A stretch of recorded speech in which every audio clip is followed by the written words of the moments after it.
Hello, so this video is on how to prevent identity theft. Identity theft is when someone uses your personal data, your name, social security number, birthday, etc., to impersonate you, typically using that information to steal from you. It's a growing problem in the US, and pandemic relief made it worse as identity thieves targeted relief checks and unemployment benefits. Theft of benefits in 2020 was up a whopping 2,920% over 2019. Overall, the Federal Trade Commission received 1.4 million complaints of identity theft from consumers in 2020, up 113% from the year before.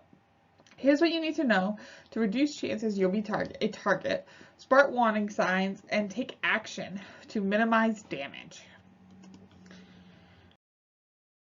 So what is identity theft? Identity theft happens when someone uses your sensitive data to pose as you or steal from you. Identity thieves may drain your bank and investment accounts, open new credit lines, get utility services, steal your tax refund, use your insurance information to get medical treatments, or give police your name and address when they are arrested.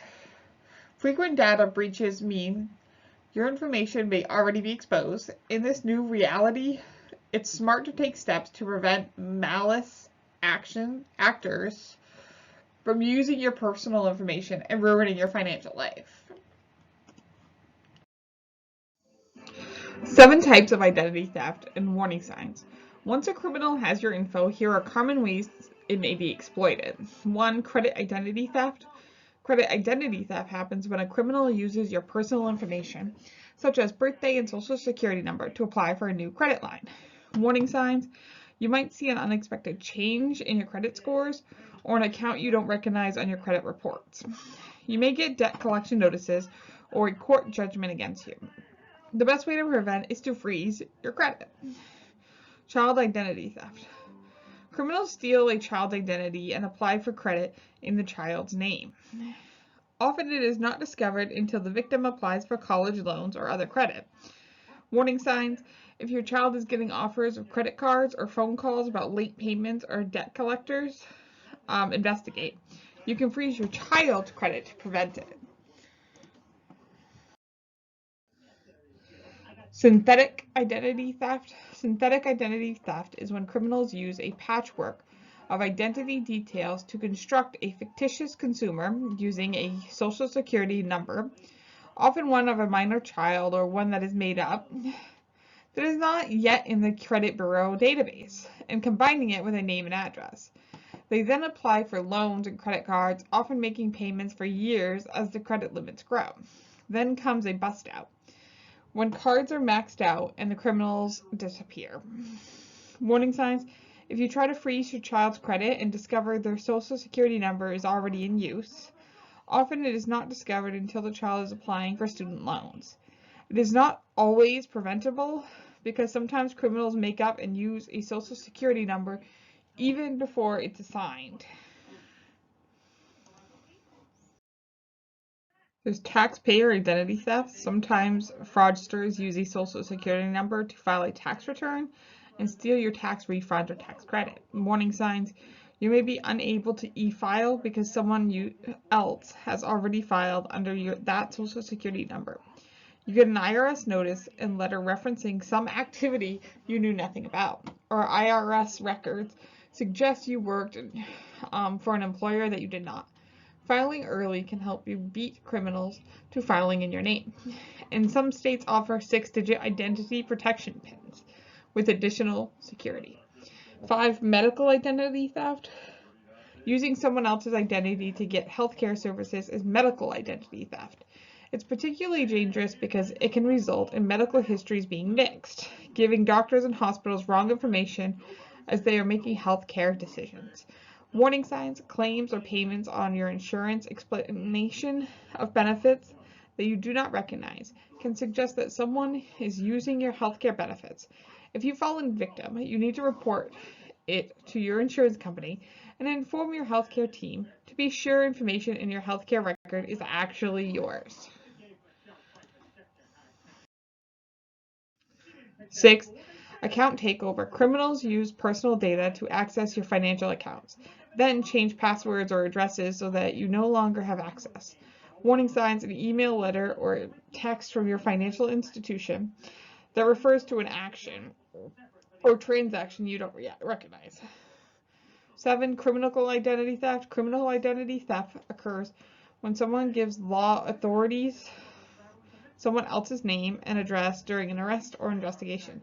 This is often done with false identification, such as a fake driver's license. Warning signs: you may be detained by a police officer for reasons that are unclear to you, or be denied employment or a promotion because of something found in a background check. 11 ways to prevent identity theft. You're unlikely to find a fail-safe way to prevent identity theft, and monitoring services only let you know after something has gone wrong. But there are 11 things you can do to make it much harder for identity thieves. So one is to freeze your credit. Freezing your credit with all 3 major credit bureaus, Equifax, Experian, and TransUnion, restricts the access to your records so new credit files cannot be opened. It's free to freeze your credit and unfreeze when you want to open an account, and it provides the best protection against an identity thief using your data to open a new account. 2. Safeguard your social security number. Your social security number is the master key to your personal data. Guard it the best you can. When you are asked for your number, ask why it is needed and how it will be protected. Don't carry your card with you. Securely store or shred paperwork containing your social security number.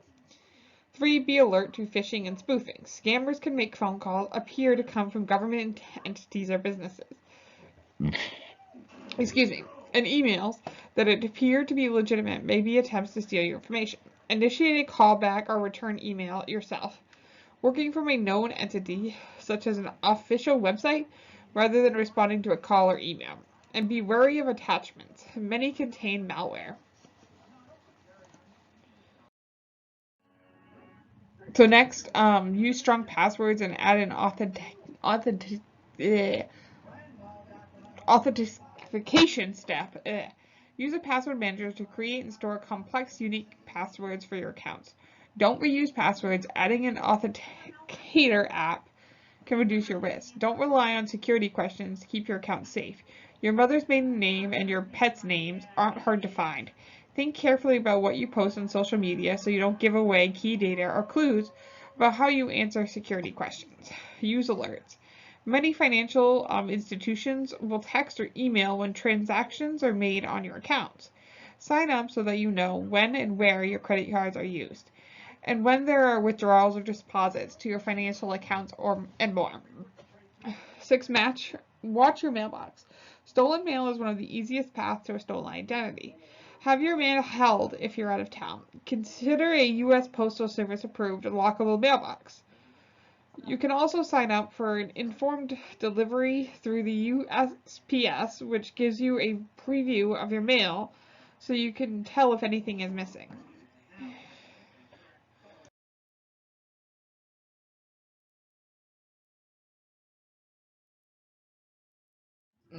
Check your credit reports regularly. The 3 major credit reporting bureaus are giving consumers access to a free credit report weekly until April 20, 2022.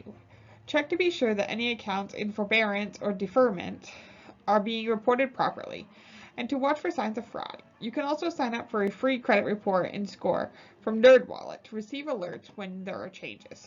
Monitor financial and medical statements. Read financial statements, make sure you recognize every transaction, know due dates, and call to investigate if you do not receive an expected bill. Review explanation of benefits statements to make sure you recognize the services provided to guard against healthcare fraud. How to report identity theft. IdentityTheft.gov is a one-stop shop for information and reporting identity theft. Start with that site, which is run by the Federal Trade Commission, and follow its recommended steps to make a recovery plan. You may also need to contact your police department, the postal service, and the credit bureaus. The IRS has a phone line for identity theft at 800-908-4490, and a taxpayer guide to identity theft on its website. You can also go directly to your credit card issuer if your credit card was lost, stolen, or used without your knowledge.